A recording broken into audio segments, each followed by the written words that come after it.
ഞാൻ ഒരുപാട് കാര്യങ്ങൾ ഫെയിലിയർ ആയിപ്പോയിട്ടുള്ളതാണ്. അപ്പൊ എന്നെ സംബന്ധിച്ചിടത്തോളം ഒരു സാമ്പത്തിക ഭദ്രത എനിക്ക് വേണം.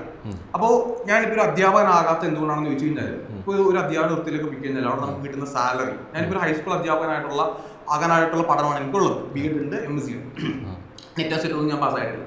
അപ്പൊ ഒരു ഹൈസ്കൂളിൽ കയറി കഴിഞ്ഞാൽ സ്വാഭാവികമായിട്ട് എനിക്ക് കിട്ടുന്ന സാലറി ഒരു 45,000 രൂപ വരെ മാക്സിമം എനിക്ക് കിട്ടും. അപ്പോൾ അതുകൊണ്ട് എന്റെ കടബാധ്യതകളും എന്റെ കുടുംബത്തിന്റെ കാര്യങ്ങളും എല്ലാം എനിക്ക് നന്നായിട്ട് ചെയ്യാൻ പറ്റുന്ന ഉത്തമ ബോധ്യം എനിക്കുണ്ട്. അപ്പൊ കുറച്ചുകൂടെ സാമ്പത്തികം വേണം. അപ്പൊ ഞാൻ നോക്കിയപ്പോഴത്തേക്കും ബ്ലോഗിങ്ങിലൂടെ എനിക്ക് അത്യാവശ്യം കിട്ടുന്നുണ്ട്. പിന്നെ എന്റെ മനസ്സിൽ എപ്പോഴും ഒരു ബിസിനസ് ചെയ്യണം, എത്ര കഴിവില്ലെന്ന് പറഞ്ഞാലും എനിക്ക് ആഗ്രഹങ്ങൾ ഒരുപാടാണ് ബിസിനസിന്റെ കാര്യം. അപ്പോൾ കൂടുതൽ സാമ്പത്തികം എന്നുള്ള രീതിയിലേക്കാണ് ഞാൻ ഏറ്റവും ആദ്യം ബ്ലോഗിങ്ങിലേക്ക് വരുന്നത്. ഓപ്പൺ ആയിട്ട് തന്നെ പറഞ്ഞു. അപ്പൊ വ്ളോഗിങ്ങിലൊക്കെ വന്നപ്പോഴത്തേക്കും ഉദ്ദേശിച്ചതിനേക്കാൾ കൂടുതൽ സാമ്പത്തികം എനിക്ക് അവിടെ നിന്ന് കിട്ടി തുടങ്ങിയിട്ടുണ്ടായിരുന്നു. അപ്പൊ പിന്നെ ഞാൻ ആഗ്രഹിച്ചു, ഓക്കെ ഇനി അങ്ങനെയാണെങ്കിൽ എനിക്ക് എന്റെ നെക്സ്റ്റ് സ്റ്റെപ്പ് എങ്ങോട്ടാണ്. അപ്പൊ ഞാൻ നോക്കിയപ്പോഴത്തേക്കും ഇപ്പൊ ഒരുപാട് ലിമിറ്റേഷൻസ് ഉള്ള വ്യക്തി എന്ന രീതിയിൽ എനിക്കിപ്പോ ആക്ടിങ് എനിക്ക് എത്ര കഴിവുള്ള ആളൊന്നും അല്ല. ഞാൻ വിചാരിച്ചു അങ്ങനെയാണെങ്കിൽ ഞാൻ ഒന്ന് പയറ്റി നോക്കാം. പക്ഷെ ഇപ്പൊ ഒരു സിജോ എന്ന് പറഞ്ഞ ഒരാൾ മുന്നിലേക്ക് പോവാ, അപ്പൊ നീ ആരാണെന്ന് ചോദിക്കും. അപ്പൊ എന്റെ ഫേസ് കുറച്ചുകൂടെ ആൾക്കാരിലേക്ക് എത്തിക്കണം ആദ്യം. അതിനാണ് ഞാൻ സത്യം പറഞ്ഞാൽ ബിഗ് ബോസിലേക്ക് വരുന്നത്. ഞാൻ അതായത് എനിക്ക് ജീവിക്കാൻ വേണ്ടിയിട്ട് ആണ് സത്യം പറഞ്ഞാൽ ബിഗ് ബോസിലേക്ക് എത്തുന്നതാണ് ഓപ്പണായിട്ട് പറയാം. ശരിക്കും ഈ ബിഗ് ബോസ് ഫേസ് വാല്യൂ കൂട്ടുന്നതിൻ്റെ ഒപ്പം തന്നെ ആ കിട്ടുന്നതിൽ കുറച്ച് രജിസ്റ്റേർഡ് ആകുമ്പോൾ ചിലതിനൊക്കെ പരിമിതികൾ ഉണ്ടാവുമെന്നും പറയും.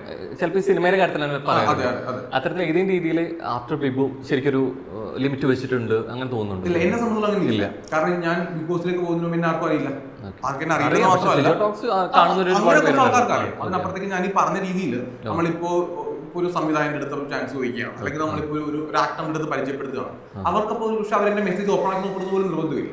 പക്ഷെ ഇപ്പൊ നമ്മൾ ഒരാൾ സംസാരിക്കുമ്പോൾ ഞാൻ ഒന്നും ആകത്തൊന്നും ഇപ്പൊ ഞാൻ പറയുന്നില്ല. ഇപ്പൊ ഞാൻ പല ആൾക്കാർക്ക് ഞാൻ ചാൻസ് ചോദിക്കാറുണ്ട്. ഞാൻ കഴിഞ്ഞ സച്ചിന്റെ അടുത്ത് ഞാൻ പറഞ്ഞു, ഒരു മൂവി സക്സസ് ആയ ഡയറക്ടർ ഉണ്ട്, പുള്ളിയുടെ ഞാൻ സംസാരിച്ചു, പുള്ളി ഞാനായിട്ട് സംസാരിക്കുന്നുണ്ട്. അപ്പൊ പല കാര്യങ്ങളും ഞങ്ങൾ അങ്ങോട്ട് ഡിസ്കസ് ചെയ്യാറുണ്ട്. അപ്പൊ പുള്ളിന്റെ അടുത്ത് പറയണം, പറ്റുന്ന പരിപാടീസ് ആണെന്നുണ്ടെങ്കിൽ നമ്മൾ ഉറപ്പായിട്ട് നമുക്ക് ചെയ്യാം. പക്ഷെ എനിക്ക് പണ്ടാണെങ്കിൽ ആ ചാൻസ് എനിക്ക് കിട്ടില്ല, ഉറപ്പായിട്ട് കിട്ടില്ല. അപ്പൊ എന്നെ സംബന്ധിച്ചുള്ളത് കൊണ്ട് എനിക്ക് ഗുണം മാത്രമേ ഉണ്ടായിട്ടുള്ളൂ, മറ്റുള്ളവരുടെ എനിക്കറിയില്ല.